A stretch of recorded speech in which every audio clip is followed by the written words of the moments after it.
When I got to Vietnam, it was actually an Easter weekend, and I had an overnight bag, and I opened it up, and my mother had put chocolate bunnies in it. She was sitting there with the cigarette, and she said, "You just got here?" And I said, "Yeah." And she said, "Piece of advice, shoot yourself in the foot or get pregnant, now." When I walked into that unit, it was 105 degrees. There was no air conditioning in that unit. To this day, I can sometimes smell the heat. There were fans blowing both ends, and every bed was full. It was unbelievable. It was an operating room nurse where everything is clean and sterile and organized and neat. It was pure chaos. There were patients on every table. There was blood everywhere, everywhere. People were slipping in it. They were just blown to pieces. I can still smell the smells.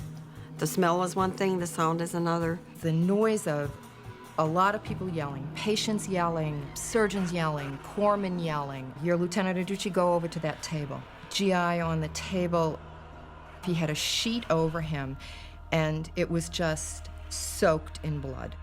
They took the sheet off, and his leg was just sort of hanging there just by a tendon or something, with the boot attached. They just handed me, a razor and said, "Okay, prep him," which meant shave as much hair off, but in the meantime, could you just lob that leg off while you're at it? I kept thinking, oh, I can handle this. I've handled huge car accidents. I've handled gunshot wounds. I can do this. This is no problem. But to just see this never-ending line of bodies out the door. And we worked like that for probably 24 hours. And then it was over. Now we're done. Now we hose down the floor. So that was my first day.